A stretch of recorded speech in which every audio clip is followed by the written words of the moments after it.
Welcome to our YouTube channel science of grade, जहाँ पे मैं सिकंदर सर आप लोगों को साइंस एंड मैथ्स पढ़ाऊंगा। तो आज हम लोग पढ़ेंगे chemistry. That chapter name is study of gas law. Study of gas law. Okay, तो स्टडी ऑफ गैस लॉ से पहले मैं आप लोगों से पूछ लेता हूँ मैटर क्या होता है। तो आप लोगों को किसी को पता है व्हाट इज मैटर? मैं बताता हूँ। Matter is something that occupies space and having a mass. ठीक है, तो मैटर का क्या होता है? तीन प्रकार के मैटर होते हैं। अब मैटर क्या होता है? अकेला तो घूम नहीं सकता है, जैसे तैसे घूमेगा नहीं, तो तीन प्रकार से घूमता है। मैटर क्या होता है? स्टेट्स ऑफ मैटर, हम लोग जिसको बोलते हैं साइंस के लैंग्वेज में स्टेट्स ऑफ मैटर। ठीक है, तो उसको हम लोग तीन पार्ट में डिवाइड करते हैं। First one is solid, second one is liquid and third one is gas law. Gas. तो ये गैस जिसको आज हम लोग स्टडी करेंगे, दैट मींस, इसलिए मैं अभी बोल रहा था स्टडी ऑफ गैस लॉ। तो गैस लॉ के ऊपर सबसे पहले पढ़ने से पहले हम लोग ये समझते हैं गैस का बिहेवियर कैसा है, ये गैस बिहेव कैसे करता है। ओके, तो फर्स्ट ऑफ ऑल मैं यहाँ पे एक दिखा देता हूं। एक ये क्या है? ये हम लोग का सिस्टम है, क्लोज सिस्टम। ठीक है, तो ये क्लोज सिस्टम में ये मैं छोटे छोटे अंडे नहीं है। ठीक है बच्चों, अंडे वंडे दिख रहे होंगे किसी को, तो ये अंडा बिल्कुल भी नहीं है, ये है हम लोग का मॉलिक्यूल्स। अब दिख रहा होगा ये मॉलिक्यूल्स के आपस में क्या होता है? स्पेस बहुत ज्यादा है। ठीक है, क्या कर रहे हैं? ये स्पेस शेयर कर रहे हैं, जिसका हम लोग नाम देते हैं इंटरमॉलिक्यूलर स्पेस। ओके, तो इंटरमॉलिक्यूलर स्पेस किसको बोलते हैं? Anything to distance between two molecules in a atom is intermolecular space. ठीक है, तो इंटरमॉलिक्यूलर स्पेस तो समझ में आ गया। एक और चीज यहां पर होता है। अब जाहिर सी बात है, दो मॉलिक्यूल्स है, ये इन सारे मॉलिक्यूल्स का बिहेवियर अभी मैं आपको बताऊंगा कैसे बिहेव करता है। सबसे पहले ये समझते हैं इंटरमॉलिक्यूलर स्पेस के बाद व्हाट इज दैट। तो इंटरमॉलिक्यूलर स्पेस है, तो एक चीज और होगा स्टूडेंट्स, क्या होगा वो? Force of attraction. अब डिपेंड करता है कि इंटरमॉलिक्यूलर स्पेस कितना है, that depends on force of attraction. तो यहां पर हम लोग देख रहे होंगे कि गैस में इंटरमॉलिक्यूलर स्पेस बहुत ज्यादा होता है comparison to solid and liquid. छोटे से क्लास से पढ़ते आ रहे हैं, तो इंटरमॉलिक्यूलर स्पेस बहुत ज्यादा है, लेकिन तो फोर्स ऑफ अट्रैक्शन क्या हो जाएगा? वाइस वर्सा, कम हो जाएगा, बहुत लेस। तो यहां पर जो फोर्स ऑफ अट्रैक्शन काम करेगा, that will be less force of attraction. ठीक है, लेस फोर्स ऑफ अट्रैक्शन होगा। नेक्स्ट, मॉलिक्यूल्स क्या होगा? ये मॉलिक्यूल्स हमेशा हर डायरेक्शन में भागने की कोशिश करता है। हर एक मॉलिक्यूल्स क्या करेगा? हर डायरेक्शन में, चारों तरफ से क्या करेगा? फैलेगा, कभी इधर भागेगा, कभी उधर भागेगा, कहीं एक जगह टिक के नहीं रहेगा। ये क्या करेगा? तो इसी केस में क्या होगा? ये सारे मॉलिक्यूल्स उसके वॉल पे क्या करेगा? प्रेशर बनाएगा। क्या करेगा? प्रेशर बनाएगा कि भाई वॉल को तो खोलो और हमको बाहर जाने दो। तो अब हम लोग तो इतना आसानी से बाहर जाने नहीं देंगे। अगर बाहर चले जाएगा तो हम लोग गैस लॉ कैसे पढ़ेंगे? Right, jokes apart. आप समझेंगे what is property of gas. जैसा कि मैंने आपको बताया था कि प्रॉपर्टी ऑफ गैस भी हम लोग समझेंगे। No fix volume and shape. पहला point, no fix volume and shape का मतलब क्या होता है? कि गैस का कोई फिक्स वॉल्यूम नहीं है और शेप भी नहीं है। मतलब क्या हुआ? मतलब जैसे भी जितना भी उसको जगह देंगे, उतना ही जगह में वो पूरा में फैल जाएगा। अगर मान लेते हैं let it be 100 gram gas है और 1 लीटर का हम लोग का एक जार है, उसमें गैस भर दी है, वेसल है, उसमें गैस भर दी है। वो 1 लीटर वाले जार को क्या करेगा? वेसल को क्या करेगा? पूरा भर देगा। इन स्पाइट ऑफ उसका क्या है? मास कितना है? 100 ग्राम ही है। इन स्पाइट ऑफ दिस वो क्या करेगा? पूरे एरिया को कवर अप कर लेगा। तो क्या हो रहा है कि अब अगर मान लेते हैं 100 ग्राम ऑफ गैस को एक 100 ग्राम ऑफ वेसल में ही हम लोग क्या करेंगे? इनपुट कर दें, डाल दें, तो भी क्या होगा? तो भी ये आराम से वहां चला जाएगा। मतलब बोलने का मतलब ये है कि वॉल्यूम क्या हो रहा है? फिक्स नहीं हो रहा है। सेम मास है बट वॉल्यूम क्या हो जा रहा है? अलग अलग केस में अलग अलग हो जा रहा है। और शेप जिस भी वेसल में डालेंगे उस वेसल का शेप ले लेगा। अब आप डाल दीजिए चाहे उसको फ्लास्क में, फ्लास्क का शेप ले लेगा, सिलेंडर में डालिए सिलेंडर का शेप ले लेगा, जिसमें भी डाले उसका शेप ले लेगा। तो इसलिए हम लोग बोल रहे हैं कि no fix volume and shape. दूसरा पॉइंट है हाई इंटरमोलिकुलर स्पेस। ये पॉइंट मैंने अभी आपको थोड़ा देर पहले एक्सप्लेन किया कि इंटरमोलिकुलर स्पेस क्या होगा, बहुत ज्यादा होगा। अब due to that intermolecular force of attraction क्या हो जाएगा, ऑब्वियसली कम हो जाएगा। अब जो दो मॉलिक्यूल्स बहुत दूर दूर में है तो जाहिर सी बात फोर्स ऑफ अट्रैक्शन क्या हो जाएगा, कम हो जाएगा। दूसरा हाईली कॉम्प्रेसिबल। अच्छा, ये हाईली कॉम्प्रेसिबल क्या है स्टूडेंट्स, हाईली कॉम्प्रेसिबल कब होता है, गैसेस, जैसे मैंने ये वाला पॉइंट आपको खास करके बताया, इंटरमोलिकुलर स्पेस बहुत ज्यादा है, तो भाई जब जगह है तो क्या हो पाएगा, कॉम्प्रेस भी इजिली हो जा पाएगा। ठीक है, तो गैसेस को अगर हम लोग क्या करें, प्रेशराइज करें ऊपर से, एक सिलेंडर लें, ये जैसे एक सिलेंडर लेता हूं और यहां पर मैं क्या कर रहा हूं, पिस्टन लगा दे रहा हूं। पिस्टन क्या होता है, पिस्टन क्या करेगा, प्रेशराइज करेगा गैस को। यहां पर ये गैस वॉल्यूम्स था,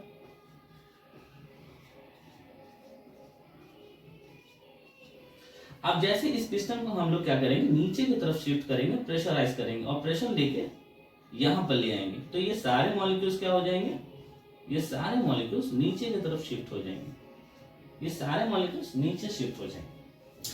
तो क्या हुआ कि कॉम्प्रेसिबिलिटी बहुत ज्यादा है, तो इतना ज्यादा इनका इंटरमोलिकुलर स्पेस इतना ज्यादा होता है कि आराम से वो क्या हो जाता है, कॉम्प्रेस हो जाता है। So that is the reason this is highly compressible comparison to solid and liquid. Okay, next low in density. Low density मतलब क्या होता है, डेंसिटी का हम लोग को फॉर्मूला मालूम है, छोटा बच्चा से हम लोग पढ़ते हुए आ रहे हैं। डेंसिटी इज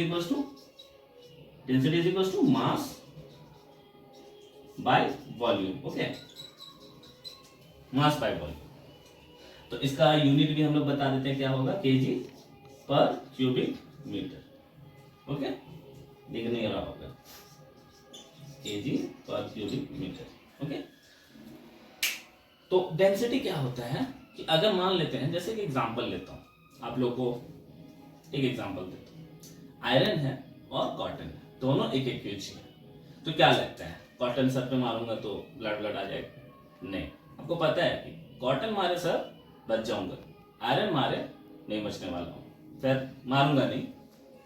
तो हम लोग को क्या समझ में आ रहा है कि मास फिक्स है, दोनों ही केस में मास फिक्स है, लेकिन किसका, कौन भारी ज्यादा हो जा रहा है, iron. Why, because come volume में मास ज्यादा है, सो दैट इज डेंसिटी। और गैस के केस में क्या होता है, ये डेंसिटी बहुत कम हो जाता है। ठीक है, क्योंकि वॉल्यूम क्या हो रहा है, मैंने अभी आपको पहले ही बताया, वॉल्यूम फिक्स नहीं है, तो ज्यादा वॉल्यूम होगा, मास क्या हो गया, फिक्स हो गया, वॉल्यूम बहुत ज्यादा हो गया, तो डेंसिटी क्या हो गया, लो, ऑटोमेटिक लो हो जाएगा। राइट, नेक्स्ट है high rates of diffusion. So what is diffusion बच्चों, देखिए लिक्विड में हम लोग पढ़ते हैं, सॉल्यूशन पढ़ते हैं या मिक्सिबिलिटी पढ़ते हैं, that is saturated solution, unsaturated solution, मिलना, वाटर्स का लिक्विड का मिलकर सॉल्यूशन बनाना। उसी तरीके से गैस भी मिलता है, तो गैस को मिलने के लिए आपका जरूरत नहीं, आप बस गैस को छोड़ दीजिए, वेसल खोलिए, खत्म, मम्मी का सिलेंडर का गैस खोल दीजिए, सारा खाली हो जाएगा, है ना। तो हाई रेट ऑफ डिफ्यूजन, उसके लिए क्या होगा, कोई एक्सटर्नल प्रेशर या टेम्परेचर में कोई डिफरेंस लाने की जरूरत नहीं है, automatic normal temperature and pressure में ही वो क्या होगा, आराम से गैस मिल जाएगा, that is high rate of diffusion. Next है random motion of particles. Obviously क्या हो रहा है, इंटरमोलिकुलर स्पेस बहुत ज्यादा है, तो आपस में क्या करेगा, बहुत जल्दी जल्दी बहुत फास्ट क्या करेगा, मूवमेंट होगा, ये मॉलिक्यूल्स उस मॉलिक्यूल्स को मारेगा, जैसे मैंने आपको डायग्राम बना के दिखाया था।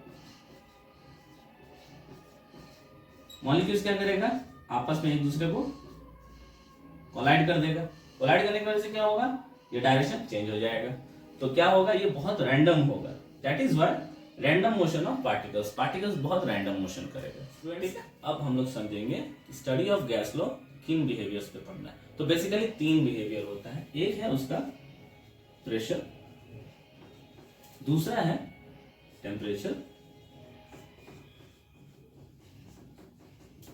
और थर्ड वन इज वॉल्यूम। जगह नहीं है इसलिए इधर लिख रहा हूं। तो प्रेशर को बहुत सारे मेजरमेंट है प्रेशर का, ठीक है, यहां पे बेसिकली 2 मेजरमेंट हम लोग याद रखेंगे, एक है एटीएम में, 1 ATM that is equal to 760 mm of mercury. Okay, ये तो याद रखिए, इनफ है। या तो फिर इसको हम लोग लिख सकते हैं एक और चीज में 760 सेंटीमीटर ऑफ मर्क्यूरी। ओके, और एक चीज है टेम्परेचर। टेम्परेचर को हम लोग जानते हैं, 3 स्केल में हम लोग जानते हैं टेम्परेचर को मेजरमेंट करना है। 1 इज सेल्सियस, केल्विन और यस फ़ारेनहाइट। तो यहां पर हम लोग सिर्फ सेल्सियस और केल्विन को पढ़ेंगे, ठीक है। और वॉल्यूम का यूनिट क्या क्या होता है? वॉल्यूम का यूनिट बहुत है, बट यहां पर हम लोग बेसिकली इतना याद रखिए काफी है, क्यूबिक सेंटीमीटर, क्यूबिक मीटर, ठीक। या फिर इसको हम लोग कभी कभी सीसी में भी बोलते हैं। ये 2-3 आपको यूनिट्स याद रखिए काफी। तो अब चलो बच्चों पढ़ते हैं इसका हम लोग definition, that is Boyle's law. तो बॉयल्स लॉ का स्टेटमेंट क्या बोलते हैं? According to Robert Boyle, in a given mass of a gas at constant temperature, pressure exerted by it is inversely proportional to the volume occupied by it. इसका मतलब क्या होता है कि pressure is inversely proportional to volume. मतलब अगर pressure हम लोग बढ़ाते हैं, एक गैस का प्रेशर अगर बढ़ता है तो वॉल्यूम क्या हो जाएगा? ऑटोमेटिक घट जाएगा। प्रेशर जितना बढ़ेगा वॉल्यूम उतना ही घटेगा, वॉल्यूम जैसे ही बढ़ेगा प्रेशर घट जाएगा, वाइस वर्सा है। ओके, तो ये जो रिलेशन है हम लोग का, that relation is Boyle's law, ठीक है। तो अभी हम लोग क्या करेंगे, इसको एक्सप्लेन करेंगे। तो अगर हम लोग इसको ओपन करते हैं तो P, ये इस वाले प्रोपोर्शनलिटी की जगह हम लोग आएगा is equal to K। K what is K? K into 1/V। What is K? K is equal to constant, ठीक है। तो K कांस्टेंट है हम लोग का। ये कांस्टेंट क्या क्या है? यहां पर हम लोग का 2 कांस्टेंट है, एक नंबर ऑफ मोल और दूसरा है हम लोग का टेम्परेचर। ये दोनों ही क्या है यहाँ पर? कांस्टेंट है, ठीक है। नंबर ऑफ मोल को आप गैस आप मास ऑफ द गैस समझकर भी कंसिडर कर सकते हैं। उसके बाद हम लोग इसको क्या करेंगे, यहाँ पे ये क्या डिवीजन में है, ओके। ये आ जाएगा यहाँ पर P के साथ मल्टीप्लाई में। जानते हैं डिवीजन से अगर इज इक्वल टू इस तरफ आता है तो मल्टीप्लाई में आ जाएगा, तो क्या हो जाएगा? PV is equal to K। ये एक और हम लोग को फॉर्मूला मिलता है कि PV is equal to K या फिर PV is equal to constant, ठीक है। तो PV is equal to constant है, तो मैं क्या बोल रहा था? PV is equal to K constant, okay. अब हम लोग एक एग्जांपल मान के चलते हैं। ये है हम लोग का सिलेंडर, क्लोज सिलेंडर है, जिसमें पहले वॉल्यूम यहाँ पे था, यहाँ तक वॉल्यूम था। तो मतलब कुछ एक इनिशियल प्रेशर होगा और एक इनिशियल वॉल्यूम होगा। प्रेशर भी यहाँ पे कुछ भी होगा। जैसे ही इसको हम लोग प्रेशर को इंक्रीज करते हैं, मतलब ये वॉल्यूम कहाँ पे डिस्प्लेस होकर चला जाएगा? नीचे की तरफ डिस्प्लेस हो जाएगा। तो अब मान लेते हैं वो वॉल्यूम यहाँ पर आ गया, एकदम इसका हाफ ऑलमोस्ट। तो यहाँ पर अब कुछ प्रेशर भी एक अलग चेंज हो गया होगा और वॉल्यूम में भी चेंज आया होगा, ठीक है। मॉलिक्यूल्स यहाँ पे अब चला आया, शिफ्ट हो गया है, राइट। तो अगर हम लोग इस वाले फॉर्मूला के अकॉर्डिंग इन दोनों को भी रिलेट करते हैं तो क्या होता है? P1V1 is equal to K, P2V2 is equal to K। तो इस रिलेशन के हिसाब से हम लोग एक और फॉर्मूला क्या लिख सकते हैं? P1V1 is equal to P2V2, ठीक है। ये हम लोग का एक फाइनल फॉर्मूला निकलता है। तो स्टूडेंट्स, अब हम लोग देखते हैं कि ये ग्राफिकल रिप्रेजेंटेशन में कैसा दिखेगा। तो P is equal to K/V इस हम लोग फॉर्मूला से मिलता है। अब मान के चलते हैं कि वॉल्यूम कितना था, यहाँ पे 0 कर देता हूँ। वॉल्यूम है हम लोग का, K को सबसे पहले कर लेते हैं कांस्टेंट, मान लेते हैं 2। यहाँ पे K का कुछ तो वैल्यू रखना पड़ेगा, तो कांस्टेंट हम लोग मान लेते हैं, that constant is 2। Now volume को हम लोग रखते हैं 1 ml, ओके। तो प्रेशर कितना हो जाएगा? प्रेशर हो जाएगा हम लोग का, pressure is equal to K है 2 और वॉल्यूम हो गया 1, मतलब प्रेशर कितना आ जाएगा? 2 बार। तो प्रेशर लिख देंगे 2 बार, ओके। इसको हम लोग प्लॉटिंग करेंगे अभी, ठीक। वॉल्यूम अगर हम लोग मान के चलते हैं, अब 2 बढ़ा दिए, वॉल्यूम को क्या कर रहे हैं हम? बढ़ा रहे हैं 2। तो वॉल्यूम अगर 2 हो जाता है, ये पहला केस था। दूसरा केस, वॉल्यूम अगर 2 हो गया तो वॉल्यूम 2 है, K 2 और वॉल्यूम का 2 कितना हो जाएगा? कट के आ जाएगा 1, मतलब वो प्रेशर क्या हो गया? 1 बार, ओके। प्रेशर हो गया 1 बार। नाउ वॉल्यूम अगर हम लोग क्या करेंगे और बढ़ा देंगे, हम चलो मान के चलते हैं वॉल्यूम कर दिए 4, तो प्रेशर अब तीसरे केस में प्रेशर क्या हो जाएगा? 2/4 मीन्स 2 1 जा 2, 2 2 जा 4, हाफ बार, तो हाफ बार वॉल्यूम। अब इसको हम लोग प्लॉटिंग करने की कोशिश करेंगे। सबसे पहले देखेंगे प्रेशर 2 और वॉल्यूम 1 कहां पर आएगा। ये है हम लोग का वॉल्यूम 1 2 3 4 और ये है प्रेशर 1 2 3 4, ठीक है। ये है वॉल्यूम कितना हो रहा है 1, वॉल्यूम 1 है यहां पर होगा, और प्रेशर कितना होगा 2, यानी ये पॉइंट है। Okay, next one is pressure 1 volume 2, तो वॉल्यूम हो गया 2, वॉल्यूम यहां पर आएंगे 2 पर, और प्रेशर कहां जाएगा 1 यहां पर। ओके, नेक्स्ट है वॉल्यूम 4 और प्रेशर हाफ, वॉल्यूम 4 यहां पर और प्रेशर हाफ, मतलब एग्जैक्टली यहां पर। तो यहां पर क्या दिख रहा होगा, एक कर्व जैसा बन रहा है, राइट, कर्व जैसा बन रहा है। ये इतना बड़ा एक्सिस का जरूरत नहीं पड़ेगा, हम लोग सिर्फ इतने छोटा एक्सिस से भी समझ सकते हैं। यहाँ पे क्या बन रहा है बच्चों, स्टूडेंट्स, एक कर्व मिल रहा है हम लोग को, ठीक है। ये तीनों ही वैल्यू हम लोग यहाँ पे पुटिंग करके डाले हैं, ये फर्स्ट वन, ये सेकंड वन और ये थर्ड वन। ये तीनों वैल्यू को हम लोग यहाँ जब ग्राफ में पुट किए तो हम लोग देख पा रहे हैं कि एक कर्व मिल रहा है हम लोग को। क्या मिल रहा है, एक कर्व। प्रेशर एंड वॉल्यूम का रिलेशन में क्या मिल रहा है, एक कर्व। अब मैं न्यूमेरिकल्स पढ़ाऊंगा आप लोगों को, तो न्यूमेरिकल्स यहाँ पे समझने की कोशिश करेंगे। यहाँ पे क्वेश्चन लिखा हुआ है, आप लोगों को दिख नहीं रहा है तो मैं पढ़ दे रहा हूँ। A sample of oxygen gas has a volume of 100 ml when its pressure is 5 atm, ठीक है। And what will be the volume of the gas B at pressure of 10 atm if temperature is constant? Question है, तो इसमें हम लोग को दिख रहा होगा टेम्परेचर इज कांस्टेंट, राइट। तो ये टेम्परेचर इज कांस्टेंट का मतलब हम लोग को समझ जाना है कि यहाँ पे हम लोग लगाएंगे क्या, बॉयल्स लॉ, ठीक है। बॉयल्स लॉ लगाएंगे, जब भी दिखे टेम्परेचर इज कांस्टेंट समझ जाना है हम लोग को यहाँ पे क्या लगाना है, बॉयल्स लॉ। अब गिवन क्या क्या है हम लोग लेंगे, गिवन डेटा लेंगे। A sample of oxygen gas has a volume of 100 ml, V1 दिया हुआ है हम लोग का स्टूडेंट्स, कितना 100 ml, right. And when it's pressure is 5 atm, okay, तो प्रेशर कितना है 5 atm है। तो पूछ रहा है what will be the volume of the gas B at pressure of 10 atm, यानी प्रेशर, फाइनल प्रेशर भी यहाँ पे हम लोग का दे दिया है 10 atm। दिख रहा होगा आप लोगों को स्टूडेंट्स कि प्रेशर कहीं ना कहीं डबल हुआ है, डबल इटसेल्फ, अपने आप को क्या किया है, डबल किया है। तो आप लोगों का क्या माइंड में आ रहा होगा, वॉल्यूम क्या होगा, क्या हो जाएगा स्टूडेंट्स, वॉल्यूम हो जाएगा हम लोग का हाफ। क्यों, जैसा कि मैंने स्टार्टिंग में बताया था, P is inversely proportional to volume, ठीक है। मतलब अगर प्रेशर बढ़ेगा तो वॉल्यूम घटेगा, ठीक है। तो जैसे ही प्रेशर अगर डबल होता है मतलब वॉल्यूम क्या हो जाएगा, हाफ हो जाएगा। ये अभी मैं आपको ओरली बता रहा हूं, करके भी दिखाऊंगा, ठीक है। तो V2 इज इक्वल टू, नहीं मालूम है क्या है, निकालना है, यही निकालना है ना। तो by Boyle's law, Boyle's law के थ्रू हम लोग जानते हैं क्या है, P1 V1 is equal to P2 V2, ठीक है। अब हम लोग क्या करेंगे, इस V2 को इधर ही रहने देंगे, P2 को इधर ले जाएंगे ताकि V2 हम लोग इजिली निकाल सके। तो V2 इज इक्वल टू क्या हो गया, P1 V1 divide by P2, very good, ठीक है स्टूडेंट्स, सही पकड़े आप लोग। अब P1 क्या होगा, P1 हम लोग का क्या है, यहाँ पे देख के बताते हैं, 5 लिख दिए। V1 क्या है भाई, V1 है हम लोग का 100 ml, ओके 100 लिख दिए, डिवाइडेड बाय P2 क्या है 10, चलो 10 लिख दिए। अब यहाँ पे क्या हो रहा है स्टूडेंट्स, एक जीरो कैंसिल हो जा रहा है, ओके, बच रहा है क्या 5 इंटू 10, मतलब क्या हो जा रहा है 50। हम लोग का यूनिट क्या था ml, तो लिख देंगे ml।